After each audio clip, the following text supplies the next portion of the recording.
Welcome to a Cincy fan talking with LP, and this is yours truly, LP. You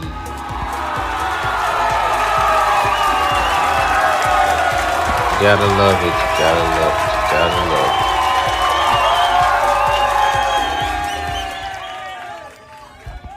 Whoa! All the applause. Thank you. Relax, relax, calm down.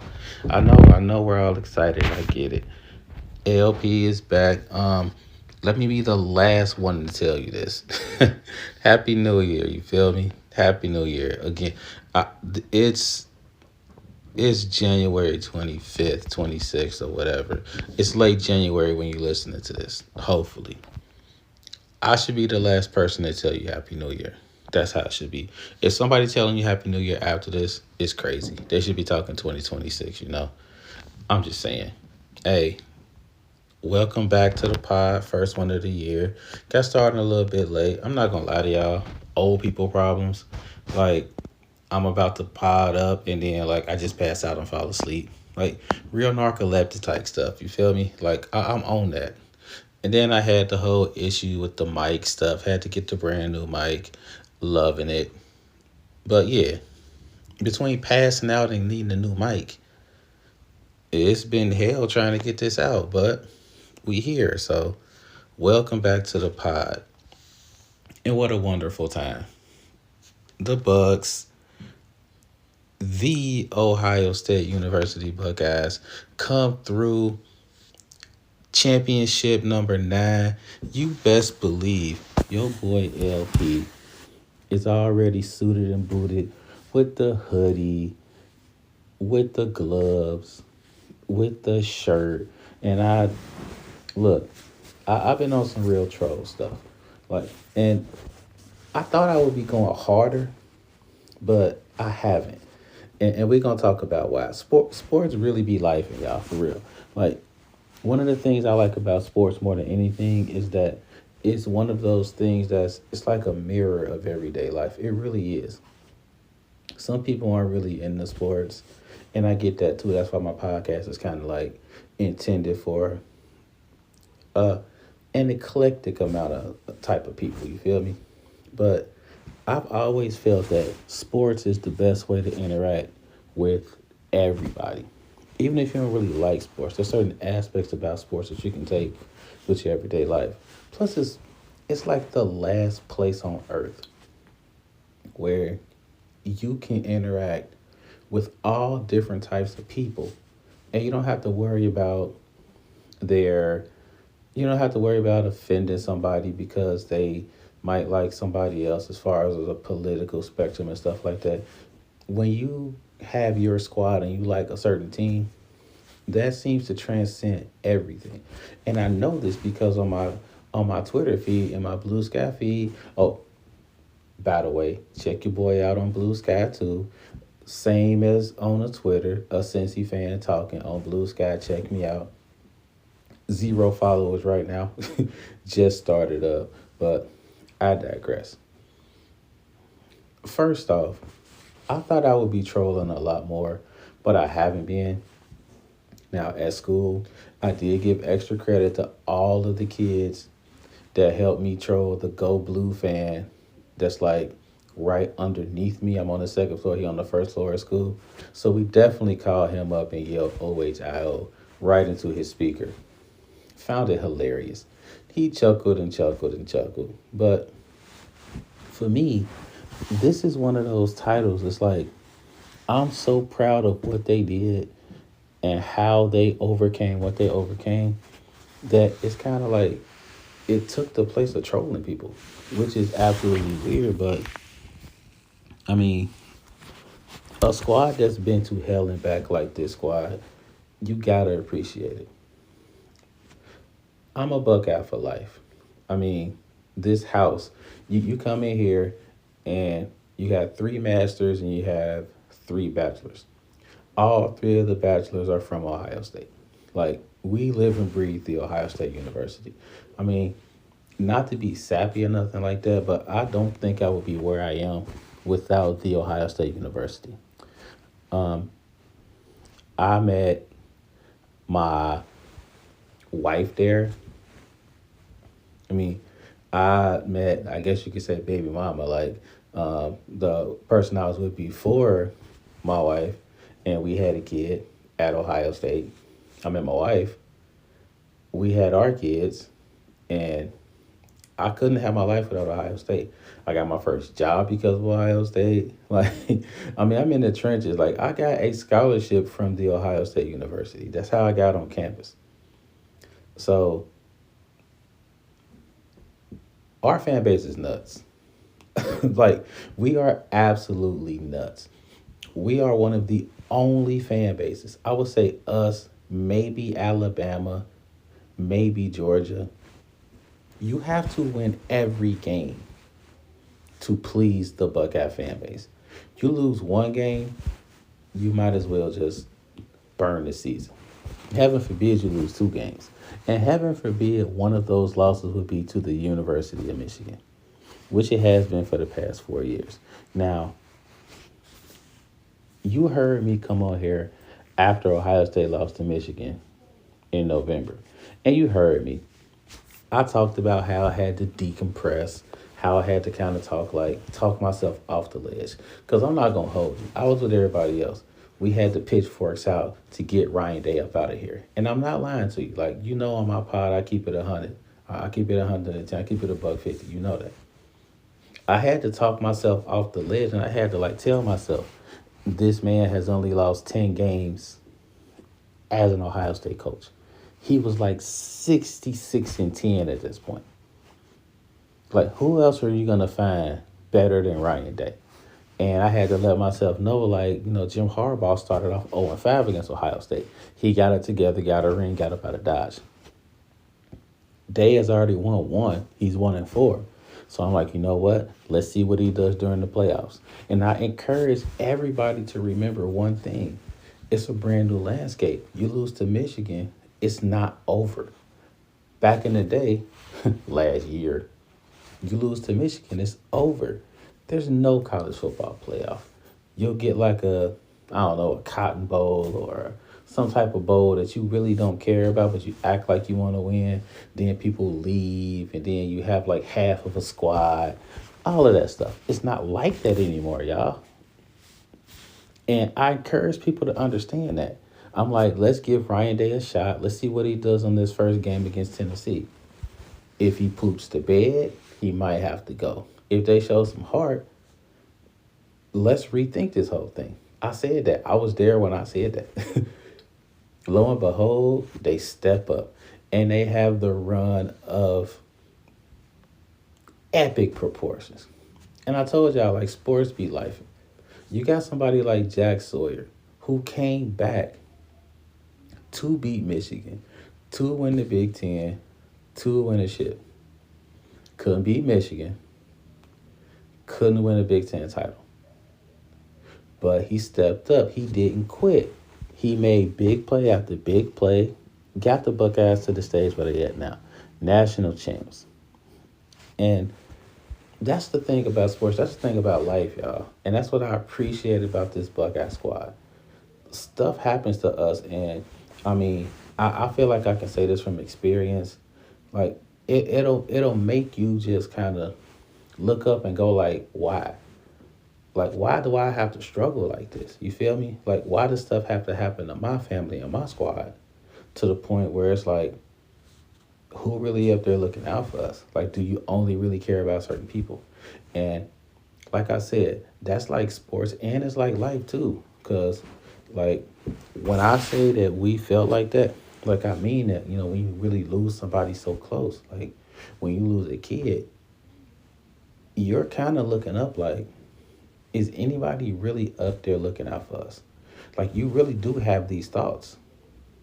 But then, you know, you have family and friends and spirituality, it kind of starts to pull you through it. And you really kind of rally around the people that's like closest to you.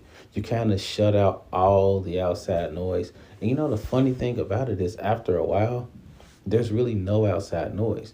You get to a point where there aren't really flowers coming anymore. You really don't have like a lot of people except like your close friends and family members checking in on you, seeing how you doing and stuff like that. At some point, it just becomes you and yours. And you figure out ways to kind of like climb up slowly but surely. And in our case, there's never going to be a point where we kind of pop up and we look around and we go like, oh, we made it. Like, it's not going to work that way. And I've come to the realization that it'll never work that way. And you get to a point where you're like, what can I do, even though I know it's not okay,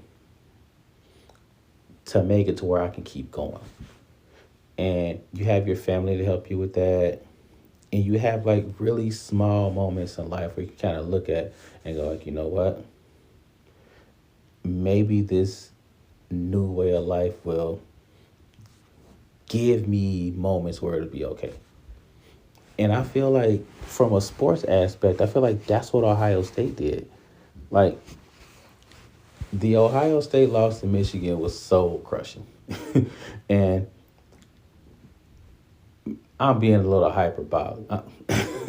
It's a little bit hyperbole there, but you can't lose to Michigan 4 times in a row. And the way that they lost was so sucky. I'm like, I had memes loaded up in the phone chamber, y'all. I was ready to go hard. And then they lose 13-10. And everybody's like, get Ryan Day out of there, no heart Buckeyes, blah, blah, blah. And they decided to go like, you know what? We're going to go ahead and just kind of hold it down within us. Like, forget everything that everybody's talking about out there. Let's just kind of focus on us. Forget all that. We're going to wall everything off. And what can we do to beat Tennessee? Don't worry about what happened before. There's nothing you can do about that. It already happened. If we could have fixed it, we would have fixed it then. And the funny thing about sports is sometimes you need that. Like me as a teacher, I understand that I'll tell kids the rules. We'll go over the rules. We'll talk about what happens if you don't follow the rules. But on everything I love, y'all, the kids don't get it until somebody gets burned. I even tell them in class, like, I'm funny with it. I'll go like, look, you guys aren't going to believe what happens if you do certain things in my class until one of you does something like that and you see the consequence. Oh, no, Mr. P, we get it. Oh, no. I'm like, no, no, no. You won't get it until somebody gets it. Oh. And then somebody will do something stupid. Then they'll see the consequence and they go, oh, dang, Mr. P was not playing. And after that, we all good. Young bucks need that. Older folks need that. Sometimes we all need that kick in the pants to go like, oh, you know what? Life really do be lifing. And then it's all good. I hate to admit this, y'all, but the Buckeyes need it. I don't think Ohio State wins the title if they lose to Michigan. I really don't. For one, when they lost, they actually got a better team to play. Had they won the whole thing, had they won the Big Ten and all of that, they probably would have ended up playing Oregon or Penn State after having a bye. And they would come in ready. They already beat somebody, and they come in ready to ball. We had the luxury of taking that L and stewing on it for like 3 weeks. Y'all, when I have a bad day at school, I can't wait to get back the next day. I really can't, because I'm like, okay, it's like that. I got something. We're going to go ahead and switch some stuff up. We changing seats around. We're going to make sure y'all working from the moment y'all get in here to the moment y'all get out. We not playing games. Y'all going to try to play around in my class like that? Got something for you. Not happening again. I'm kind of fired up. But when things go well and sort of well for like 2-3 weeks in a row, I kind of hit cruise control, and I need that little joke. The Buckeyes needed that joke, and they got it. It be like that sometimes. But it really does. It gets like that. Sometimes you need that kick in the pants to start you on your way. And you can always say, like, do you really need that? Shouldn't you be ready to go? We talking about kids. And I know a lot of people go like, well, NIL money, they're supposed to play like the pros and this, that, and the third. We talking about 18 to 22-year-old kids. Think about you at age 18. Think about you at age 19. Were you like the motivated, ready to go, I got this person that you are now? No, sir. You needed certain motivational tactics to kind of get you going. I mean, I'm just speaking for myself, I suppose. Maybe that's not you. Maybe you was like the up and at 'em person that you are right now. Not me. And I had my head on straight as a kid, like I really did. But every now and again, young LP would just kind of slip up. I needed that kick in the pants. And that's the thing, y'all. Great coaches, great teachers, great leaders will hold you accountable. Hell, they hold themselves accountable. I tell the kids in class all the time, like, if I do something wrong, like if I mess up on the board, if I do some kind of like consequence, like one time I like had a consequence, I made the whole class do it, even though it was like four or five people messing up. Like the next day I came in, like, you know what? I messed up. It'll never happen again. And Mr. P, what you talking about? I'm like, I gave everybody a consequence. And that wasn't fair. They was like, what? I'm like, no, it wasn't cool for me to do that. I should have just got the four or five kids up out of here and then we just had class like we should have been. Like Mr. P messed up. It won't happen again. And it didn't happen again. But having that accountability as a leader, it shows everybody like, hey, he holding himself to a standard. I gotta hold myself up to a standard too, or else I can't be on this boat. I feel like Ryan Day did that, y'all. He was like, you know what? My play calling was trash. I'm sitting up here trying to act like Michigan when I got all these wide receivers out here. I messed up. It won't happen again. And that last play against Notre Dame, you could tell he was thinking that. He was like, look, if I lose, if I lose this here game, it won't be because I did some sucker stuff like ran the ball three times and punted. I'm going to lose this game like a G. And you got to appreciate that. That's what make people want to play for you. Like you're going to lose the game on your terms. That's how you got to play. I said that on the podcast after he lost to Michigan. I'm like, Jim Harbaugh decided after that fifth loss to Ohio State, he was like, look, if I lose, I'm going to lose the way that I lose. I'm going to lose the way that I play.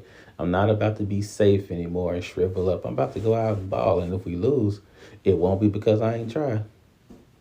That was Ryan Day. He was like, if I lose this game to Notre Dame, it will not be because I didn't put the ball in the hands of my best players. Man, that's life, man. Like, if you gotta like lose,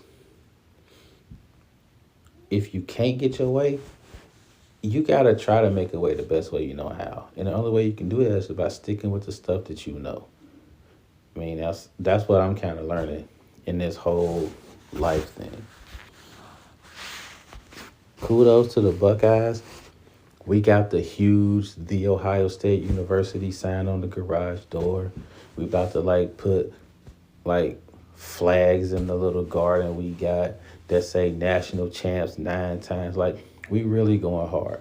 But my trolling game isn't really up to where it should be because more than anything, I just appreciate what the Buckeyes did. And I won't call these Michigan guys trolls. They doing what the Buckeyes would do. Like when Ohio State, when Michigan won their trophy last year, I was trying to think of all types of stuff to kind of knock it down too, like I was. When you got Michigan, it's just one Michigan guy. I ended up following him too because what he asked was a real live question. I think he was starting to troll, but his question was real. You know how like colleges and stuff will put out the T-shirts when they win their title, and it has like all of the games that they played with the results on the back. He's like, "Hey, Buckeye fans, y'all rocking that new shirt with all the scores on the back, and you know that score say TTUN 13, Ohio State 10 because we took that L." I answered the question honestly. I'm like, yeah, I'm rocking this shirt proudly because it tells our story. And in any story, you're going to have some ups, you're going to have some downs. I mean, even if you go undefeated, there are going to be a lot of things that happen that not really derailed it, but it made stuff a little bit more difficult. Like it's all not roses. Like it's not. And like I said, sports be life, and that's life. My wife and I, um, we're almost on year 19 of being married. And in that 19 years, we've had some amazing ups. We've had some things that still make me smile when I think about it. You know, the graduations we've been to, the children we've had, the accomplishments they've had. Like we've really had some great moments. We've also had some soul crushing moments. We've had some moments to where you don't want to get out of bed the next day. Like you really don't. And you kind of think to yourself, damn, like, is everything going to be okay? Like, how do you get to the next step when something so horrible happens to you? And in your story, you got to talk about the bad stuff because it shows other people the template, not to really push through it, but in some cases to kind of like live with it and just try to be better. That's why I'm rocking the shirt, because the shirt tells the story. It tells the story of a team that did very well, had a rough moment, and that moment could have defined them. Like it really could have. That loss could have been like, you know what? We lost again. So, whatever. We just gonna play this last game and that's it. They rose from that, and now they got a title. So, yeah, I'm rocking the shirt. The shirt tells a story of what a national champion went through. That's how it is. Like, sports really do be life and like that. So, hey, if you're a Buckeye fan, hold hold that Buckeye up, make that OH. I'm making the IO right with you. You feel me? Right on. Um, so Lou Anarumo got fired, defensive coordinator for the Bengals. And when he got fired, I was like, dang, that's some real teacher type stuff that happened to him. Because Lou Anarumo getting fired for something that wasn't really his fault. Think about the defense that Anarumo had 2, 3 years ago. He had Jesse Bates, who was an all pro safety with Atlanta now, another team. He had DJ Reader in the middle, who was a force for the Detroit Lions, another team. And all of these other pieces around them are no longer there. So you got Lou Anarumo trying to run his scheme with like a bare bones skeleton crew and Trey Hendrickson wrecking havoc with absolutely no help. Sam Hubbard's hurt. Logan Wilson's hurt. They're shuffling people on the defensive line because there's absolutely no help and they're all getting hurt. And the defense isn't good. What do you expect? And of course, the coach gets all the blame. Now, if they're playing great, the coach gets some of the credit and then the players get the bulk of the credit. That's how it goes. And in that stance, I just described the teaching game. Y'all, I've seen so many teachers get the axe or just leave because they got blamed for what the kids do or the stuff that they're doing in class or the low grades. And they got set up for failure. Look, about 5, 6 years ago, and this is I'm just telling my story. About 5, 6 years ago, at another school I was at, admin comes up to me and they're like, hey, Mr.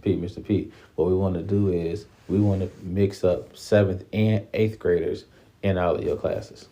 And I'm like, hold on. Seventh and eighth graders together? And they're like, yeah, we're gonna make sure they're on the same like level. So you're gonna have like a low achieving class of seventh and eighth graders, and like a medium, then a high. And I'm like, hold on. You know there are different standards for seventh grade and eighth grade, right? They take two completely different state tests. So I would have to teach seventh grade and eighth grade content in one bill. How, Sway? Well, you're not really worried about the standards. You're really worried about their achievement. I'm like, in a perfect world, yes, that's what I care about. However, If they don't do well on the test, that falls on me, on your boy. Now, I will worry about that when we get to it. So they basically voluntold me to do it. They asked me to volunteer, but you know, I really didn't have a choice. So guess what happens, y'all? They do poorly.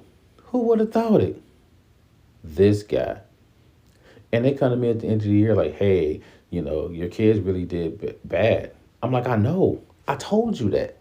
Like, I was the one at the beginning of the year telling you that this wouldn't work. I tried to make it work. I did the best that I could. I feel like they did better, like, as far as their math skills, but they're not going to do well on the test because I can't teach two different standards in the same bill. It's impossible, especially it's just me. I have no help. I have no aid. Well, yeah, we know that, but according to what we said, we're gonna have to put you on an improvement plan. What? So basically, it's the same thing happens next year. I'm out the door. Yeah, pretty much. That's what happened to Lou Anarumo. He got fed a bad hand. He knew it was a bad hand. The squad knew it was a bad hand, and at the end of the year, he gets blamed for it. I hope he goes to the coast and does absolutely well. I don't want the Bengals to do poorly, mind you. I really don't. However, that's really messed up. I, I felt teacher vibes when I heard about it. Ugh. Now, I've been on here several times going like they might need a new defensive coordinator. But that was when they had their whole squad, y'all. I mean, goodness gracious, give this man some players to run with. Overall, I feel like the Bengals season was exactly what it should have been. I'm not even trying to be funny, but you can't lose to the New England Patriots at home, first game of the season, and expect to make the playoffs. I knew they were cooked week one. Now, that's my squad, so I keep riding with them. I'm watching every single game. I think I saw like almost every snap. I turned off the game like fourth quarter against the Eagles. That was over with. But overall, you have to beat the team you're supposed to beat. So next year, I feel like the Bengals mantra should be start fast because they end well every year. Start fast. You got to have at least a 2-2 start. I mean, had the Bengals beat the Patriots, they would be in the playoffs. But with that defense, I'm kind of happy they didn't make it. I don't want to see them lose to the Bills like 35 to like 29 or 35 to 34. Like, I don't want to see that. As far as football goes, I don't know. I think the Chiefs will win, and I think the Eagles will win. I think it'll be a Chiefs-Eagles Super Bowl, and everybody be upset at Patrick Mahomes because he got like 5 calls that he wasn't supposed to get. It'll be a whale of a time. Super excited. Not really. I'm a little bit footballed out, y'all, for real. Now, I'm a little bit, what's the old, I'm plumb tuckered out from football. Like, it's been too much football for me. I mean, there have been like NFL playoffs, the CFP, the college football playoffs lasted for like a year and a half. Hey, I got the result I wanted, so I'm great, but I'm a little spent. So I think I'll watch like some of the conference championships, but hey, beam me up for the Kendrick Lamar halftime performance. That's what I'm ready for. I'm ready to go ahead and hit some West Coast dances in the living room while the kids laugh at me. Like, that's what I'm on. What a great time. A little pissed off at the NBA, but I think I'll get into that next week because I hate what they did to the All-Star game. We'll talk more about that next week. I touched on it before, but I got a lot more to say, and I need more time. As far as movies I've been watching and stuff like that, I'm still on my quest to watch like absolutely terrible Tubi movies. Why are all the bad Tubi movies taking place in Detroit? Like, what is happening with that? I don't get that. Now, I have very great things to say about Detroit. I've been going to Detroit probably since I was like 13, 14 years old. I don't care what anybody says. It is an awesome city, and I'm an Ohio man saying this about Detroit, Michigan. It's an awesome city. A lot of things to do. I mean, it has its sketchy parts, but every city has its sketchy parts. Let's not act like your city is, every single part is absolutely amazing. In Cincinnati, we have some parts where you might not want to travel after dark unless you know somebody, unless you know the area. It's like that. It's like that everywhere. We went to Niagara Falls and drove through Buffalo, and there were some parts we were in the car. We were like, "Yeah, this the hood, and this is Buffalo." Like, we're like, "Yeah, let's just go ahead and keep driving. We're not gonna stop at this McDonald's. We're just gonna keep going." We don't know these people. It's like that everywhere. Detroit was an amazing town. There was a lot of stuff to do. And there was also a year we went to Detroit for a teachers conference, and I left my shoes, like I left my gym shoes in the hotel, and remembered them like 2 minutes later. And in 2 minutes, the staff said they couldn't find my shoes. One of y'all stole my shoes. Like, just say that. Some of y'all got y'all a nice little pair of Nikes on me. Just say that. Just say you was down bad and you needed shoes. Like, just say it. So I've had my great moments and had some little messed up moments with Detroit. But I do not get why every bad Tubi movie I've seen has taken place in Detroit, Michigan. Why? Do they have a contract with Detroit? Like, is Tubi contracted to make 4 or 5 bad movies a year in Detroit, Michigan? Like, is that a thing? Somebody got to hit me up on Blue Sky or Twitter and just tell me, why are all these movies that are horrible taking place in Detroit? Now, to be fair, I did see a couple of bad Tubi movies that took place in Dayton. I get it. Dayton is like if you took Cincinnati and shrunk it down just a little bit. So, yeah, I get why there would be some bad movies in Dayton, because I caught a couple bad movies in Cincinnati too. But they all seem to take place in Detroit. But anyway, I caught a really good movie. It wasn't on Tubi. I just saw it on YouTube. It's called The Under Shepherd. Russ Parr, I think he wrote it. He definitely directed it. Russ Parr, he used to do like the Russ Parr morning show. He might still do it. I don't know. But it used to be big in Cincinnati, like a while ago, maybe like a decade and a half ago. It used to be like really big here. They would play it on like FM radio all the time or whatever. But I was surprised at how good of a movie it was. I was a little scared at first. I was like, oh no. Wonderfully casted. Isaiah Washington's in it. Lamont Rucker's in it. Melinda Williams is in it. Elise Neal is in it. Like, it's a wonderfully casted movie. And on top of that, like, it has a really good topic, and it keeps going from that topic. So basically, there are these two pastors that are part of a church, and they're like the youth pastors, and they've been there for like 15 years, and they're kind of waiting for their shot to be the head pastor. And one wants to start his own church, but the other one doesn't want to leave. So things happen inside of the church where the lead pastor has to leave. There's some kind of scandal, so he has to leave. One guy leaves to start his church a little bit soon, and the other guy, he starts to lead the church that he's already in, and what's the word? I guess you could say he becomes corrupt, but he was kind of already that way. And he just kind of takes everything over the top. Think like Creflo Dollar times 10 or Billy Graham times 20. He starts to get on television. He starts faking like he's healing people. He's philandering all over the place. And it's one of those movies that you see, like, because in some churches this happens, and there are some other churches where great things are happening. Like, awesome things are happening. And what Russ Parr was able to do was he was able to kind of show you what happens when power corrupts a church. and he did it with a lot of flair and a lot of charisma. Hey, look, Clifton Powell is in it. If Clifton Powell is in your movie, you got a shot at making a good movie. I don't know a good movie. My bad. Let's not go too far, LP, because Clifton Powell was in a couple of Master P movies. Those didn't work out.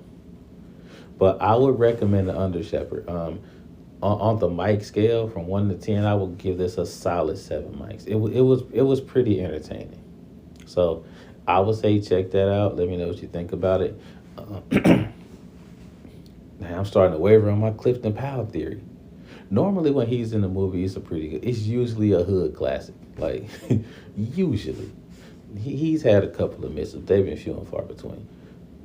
Um, Now I got to check out my Clifton Powell theory. I got to go through the mental Rolodex. I'll get back to y'all on that. Hey man, it's been a blast like it always is. Um, we will be here all year. Put it like that. We're going to go ahead and kick off some new stuff, do a whole lot of old stuff, and just be here all year going through topics, talking about stuff that's happening with me and the fam, all of that. So make sure you stay tuned, stay locked and loaded. Check me out on Blue Sky. Follow me on Blue Sky. I got to get the follower count up. 0 is a tough number to look at. Check me out on Twitter as well, X or whatever. And we're going to go ahead and ride out. Hope y'all enjoyed the show.